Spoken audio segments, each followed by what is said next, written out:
باقی قرار دیے جا سکتے ہیں؟ حالانکہ انہوں نے علی کی عمارت پر بیعت ہی نہیں کی تھی، تو بغاوت کے کیا معنی؟ تو کیا اس بنیاد پر حسین بھی باقی قرار دیے جا سکتے ہیں جبکہ انہوں نے بھی یزید کے خلاف خروج کیا؟ حالانکہ اکثریت نے جن میں بعض صحابہ بھی تھے یزید کے ہاتھوں پر بیعت کر لی تھی۔ حضرت معاویہ کا جہاں تک تعلق ہے، ان کے سامنے ایک خلیفہ راشد تھا جس کے بارے میں احادیث نے بتایا۔ احادیث میں جو شرائط بتائی گئیں اور جو اصول ضوابط ذکر کیے گئے، انہی اصول و ضوابط کے تحت ابو بکر کو خلیفہ طے کیا گیا، عمر کو طے کیا گیا، عثمان کو طے کیا گیا، اسی شورا نے اور اہل حق نے علی کو طے کیا، ان کی خلافت راشدہ پر پوری امت کا اجماع ہے۔ جب وہ خلیفہ راشد ہیں، ان کی بیعت ہو چکی ہے، تو پھر یہ حق نہیں تھا معاویہ کو کہ ان سے بیعت نہ کریں اور ایک مسئلے کو اٹھا کر حضرت عثمان کی شہادت کے مسئلے کو اٹھا کر خود ان کے ذمہ دار بن بیٹھے۔ اگر یہ ہو تو پھر اس کا مطلب ناقانونیت ہے۔ اور جتنے بھی قبیلے کے لوگ ہیں، جتنے بھی محلوں کے لوگ، خاندانوں کے لوگ اپنے اپنے کیس اپنے ہاتھ میں لے کر کھڑے ہو جائیں اور حکومت سے ٹکرائیں تو جو فوضا ہوگا، جو افراتفری ہوگی، وہ جائے۔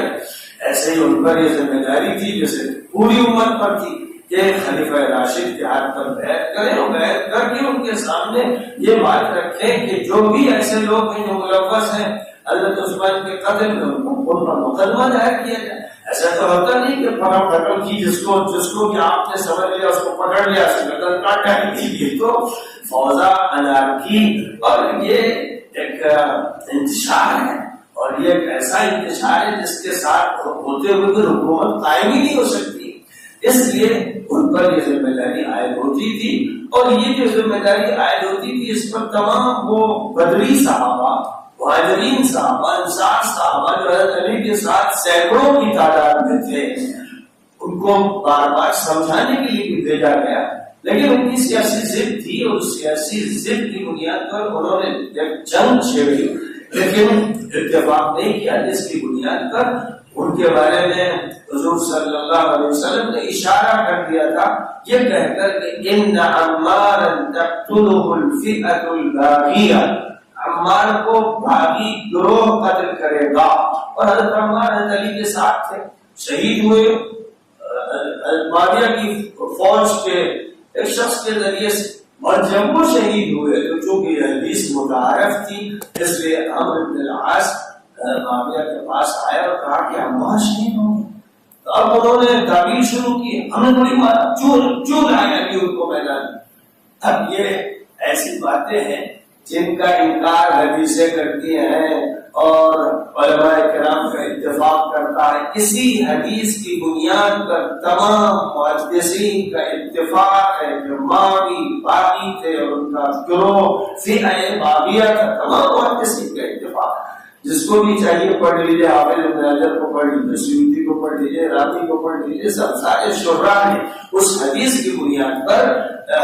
حضرت معاویہ کے قتل کے بعد خاص طور پر یہ بات بالکل محقق ہو گئی تھی، یہاں تک کہ ان کے گروپ میں بھی ہو گئی تھی۔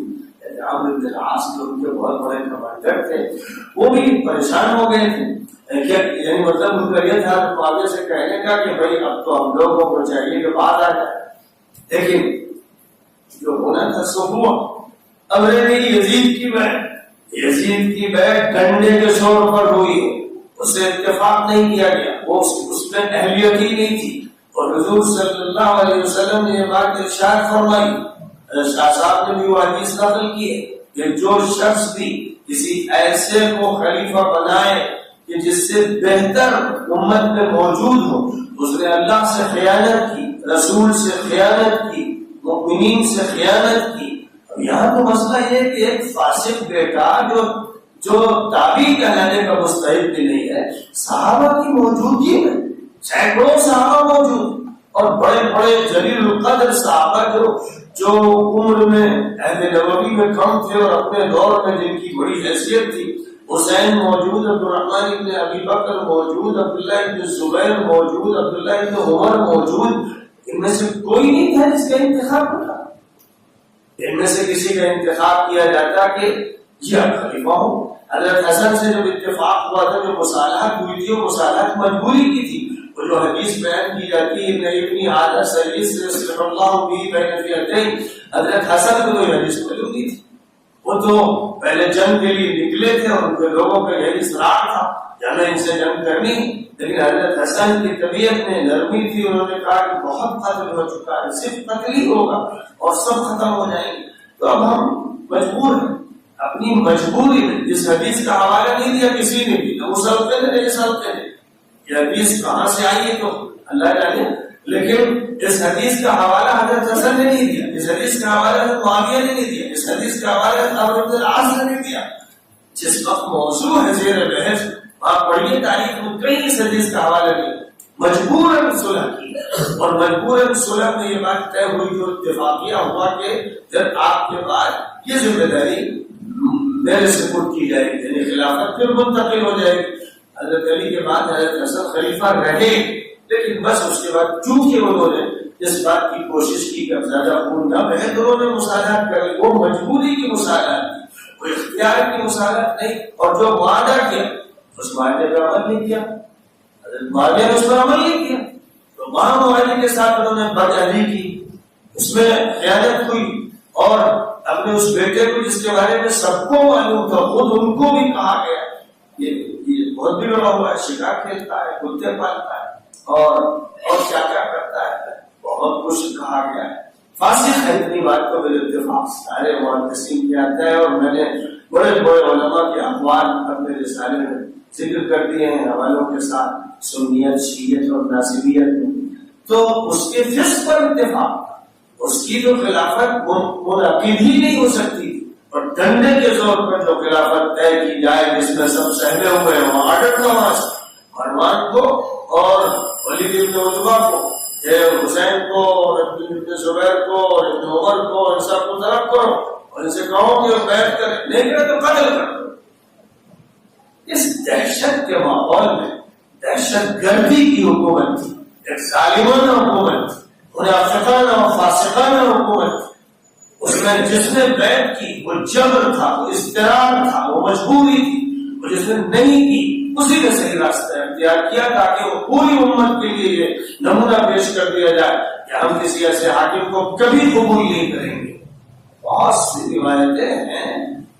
جب تمام روایات کو جمع کیا جائے سب صحیح، تب صحیح تصویر سامنے آتی ہے، اور حضرت حسین جس وقت مکہ مکرمہ سے تشریف لے جا رہے تھے تو اس وقت جن حضرات نے مشورے دیے کہ وہاں نہ جائیے، عراق والے پتہ نہیں کرتے، دھوکہ دیتے، تو انہوں نے پھر یہ کہا کہ میں نے حضور صلی اللہ علیہ وسلم کو آپ نے دیکھا ہے، آپ نے مجھ سے کچھ ارشاد فرمایا ہے، میں بس اس سے پورا کروں گا، اور میں اس خواب کو بتانا بھی نہیں چاہتا۔ یہی بات جب کربلا میں تھے اچانک کون سی کیفیت پیدا ہوئی، پھر بیدار ہوئے تو مسکرا رہے تھے، تو حضرت زینب نے کہا کیا بات ہے، تو کہنے لگے کہ ابھی میں نے حضور اکرم صلی اللہ علیہ وسلم کو خواب میں دیکھا کہ بھائی میں انتظار کر رہا ہوں، اور حضرت ام سلمہ رضی اللہ تعالیٰ عنہ کہتی ہے کہ ایک دن حضور صلی اللہ علیہ وسلم بیدار ہوئے تو غمگین تھے، اور فرمایا کہ حسین کے ساتھ ایسا ایسا ہوگا، یہ ظلم کیا جائے گا، کسی سرزمین کی طرف اشارہ کرتے ہوئے فرمایا۔ حضرت علی کے بارے میں تو صاف حدیث ہے کہ حضرت علی سے کہا تھا کہ علی تمہاری گردن کاٹ دی جائے گی اور تم مظلوم ہوگے، جو یہ کریں گے وہ ظالم ہوں گے، اور آپ نے فرمایا تھا غدیر قوم میں جب حج سے واپس آ رہے تھے جو اے لوگوں سن لو میں تمہارا ولی ہوں کہ نہیں، جی ہاں سن لو کہ میں جس کا ولی ہوں علی اس کے ولی ہوں۔ حضرت عمر نے تو مبارکباد دیتے ہوئے حضرت علی سے کہا تھا آپ تو آج ماشاءاللہ ہر مومن اور ہر مومنہ کے ولی ہو گئے ہیں، تو میں جو علی کو تکلیف دے گا وہ مجھے تکلیف دے گا، جو علی سے دشمنی کرے گا وہ میرا دشمن ہوگا۔ بہت واضح نصوص، ان واضح نصوص کے بعد